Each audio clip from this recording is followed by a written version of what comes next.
When it comes down to the first contest of the ASP World Tour at Australia's Gold Coast, you can bet that perfect waves will be rolling in. The best surfers in the world shaking hands, getting ready to go. Even the Sea Dwellers will join this venue to check it out. And after a 2-month break, the world champion is happy to put the jersey back on again. You know, I'm excited for this year to start, and this event in particular, because I've had to do a lot of stuff over the last couple of months, and it seems like when the event comes around, this is going to be a little bit of a relaxing, holiday, and I get to do what I love to do, and surf and compete. Well, we're certainly not going to stop him from doing it. Every surfer wants to have a good start into the season and wants to show what they've done during the winter break. The spectators shall find out that it is still possible to raise the bar of a 6-surf session early in the season.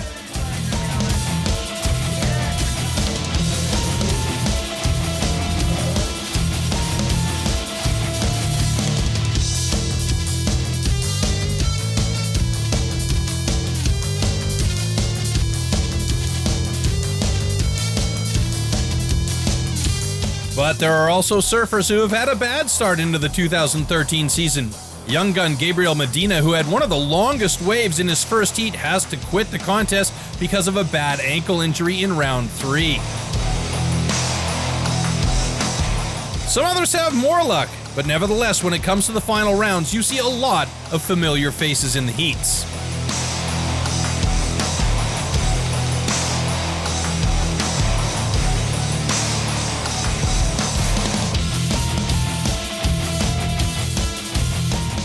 This first event of the year, everyone wants to do well, so now I think it makes it really exciting for when you see Mick, Taj, Kelly, Julian, all these guys. Now it becomes an event that it's a real credit to win, because you really are beating the best. For the final heats, the conditions change and the contest has to move to the beach of Kira, which brings some good memories. Yeah, it's been like 17 years, so long time since having a heat out there. It's great, we all love Kira, and it's a wave you judge other waves by, and to be able to have an event there, especially that it came down the last day in the finals, and we have the semis and the finals in the low tide. It felt really special, So let's see who makes it into the final heats. And the first semi-world champion Joel Parkinson shows why he is wearing the crown with his picture-perfect 10-point barrel.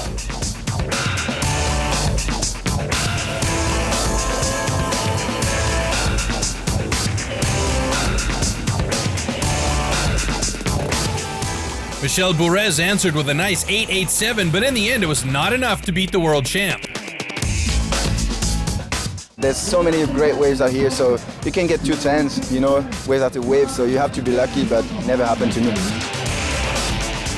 And indeed, also, the second semi shows some high scores like this 9.93 ride of 2-time world champion Mick Fanning. But that wasn't enough if you're facing a legend like Kelly Slater, who wins with a perfect 10 and a 9.37.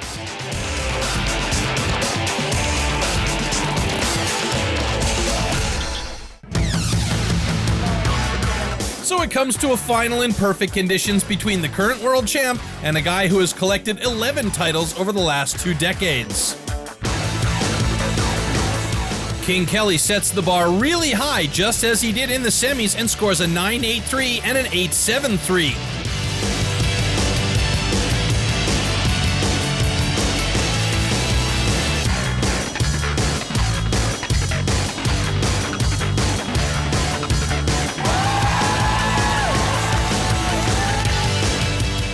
Parkinson, who wants to start the season like he ended the last one, also gets a high 8 score, and just seconds before the end of the heat, he pulls into this beautiful barrel, but he has to pull out again because Kelly uses his priority.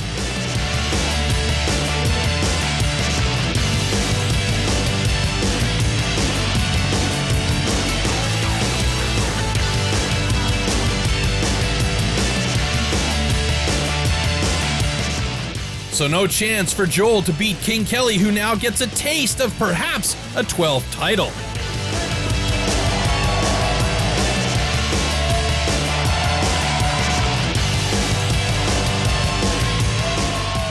I definitely went out there feeling like the underdog, this being their home break, but there were some phenomenal ones out there, and You know, as you saw, I got 110, Joel got a 10. We both were close to another one at some point in one of those heats, so it felt really special, you know. For the second stop, the riders won't have to travel that far because next time we're at Bells Beach in the south of Australia. Don't miss it.